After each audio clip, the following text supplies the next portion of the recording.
সে যদি আমরা সুখে রাখতে পারে, খাওয়াইতে পারে, বিন্দাইতে পারে, আমার বাচ্চাটারে বাচ্চার মতো দেখতে পারে, তাহলে তার আমি স্বামী হিসাবে গ্রহণ করবো। প্রিয় দর্শক, আসসালামু আলাইকুম। দর্শক, আপনারা সকলেই জানেন আমরা বাংলাদেশের বিভিন্ন জেলা গিয়ে যারা অসহায় দরিদ্র আছে তাদেরকে তুলে ধরি। ঠিক তেমনই একটি বোন আমাদের ক্যামেরার সামনে। তো আসলে এই বোনটি কেন আসছে ক্যামেরার সামনে সেই কথাগুলো শুনবো। তো চলুন আমরা কথা বলি। আপু, আসসালামু আলাইকুম। ওয়ালাইকুম আসসালাম। কেমন আছেন? আলহামদুলিল্লাহ, ভালো আছি ভাই। আল্লাহ। ঠিকানা একটু বলেন। আমার নাম লামিয়া। আপনার নাম লামিয়া? হ্যাঁ। আচ্ছা, এই যে ছোট্ট একটা বাবু নিয়ে আসছেন ক্যামেরার সামনে দেখলাম, তো আসলে কি ঘটেছে আপনার জীবনে সেই কথাগুলো একটু বলেন। এই যে এটা আমার বাবু, আমার তালাক হয়ে গেছে, বিয়া হয়েছিল, মানে স্বামীর সাথে বিপদ হয়ে গেছে, কি কারণে সেই কথাটা যদি একটু বলতেন। এই যে খারাপ ছিল, স্বামী খারাপ ছিল, অত্যাচার করতো, এই জন্য।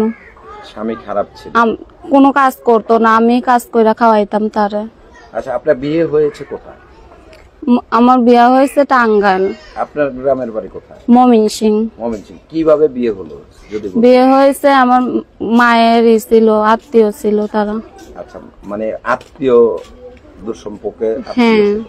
আচ্ছা, যখন বিয়ে হয়েছে আপনার কি আপনার স্বামীকে পছন্দ হয়েছিল না পছন্দের বাইরে বিয়ে হয়েছে? পছন্দের বাইরেই তো হয়েছে, বাবা মায়ের দিচ্ছে ওইটা। বাবা মা তো সৎ, এই জন্য। মা তো আগে ছোটবেলায় মারা গেছে। ও আচ্ছা, আপনার মা মারা গেছে ছোটবেলা। সৎ মায়ের আত্মীয় ছিল। তো আসলে কত বছর সংসার করেছেন তার সাথে? 1 বছর সংসার করছে। 1 বছর সংসার করেছেন। 1 বছর সংসার করে কি আপনি কি তার সংসারে একটু সুখ পান নাই? সুখ পাই নাই বলেই তো তালাক হয়েছে, না হলে হয়তো কি। আচ্ছা, মূলত কি নিয়ে আপনাদের ছাড়াছাড়িটা হলো যদি বলতেন। সে অতিরিক্ত আমার মারধর করতো, অতিরিক্ত খারাপ অত্যাচার করতো।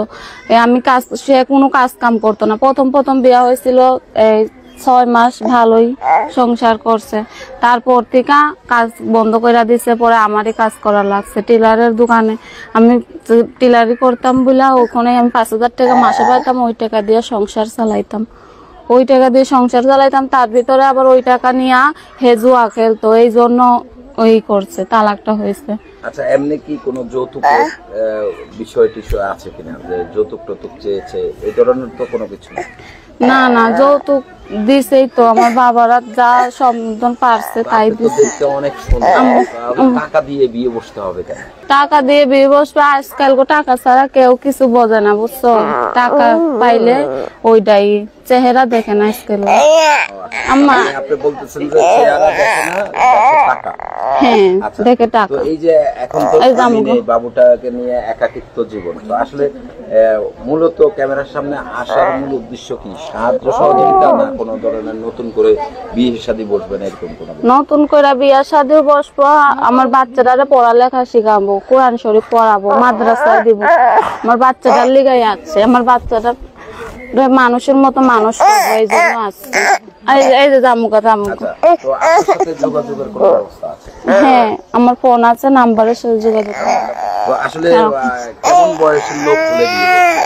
আচ্ছা দর্শক, আপনারা দেখতে পাচ্ছেন এই যে জায়গায় আসো খুবই শর্টকাটে। আপনারা সকলে যাবো।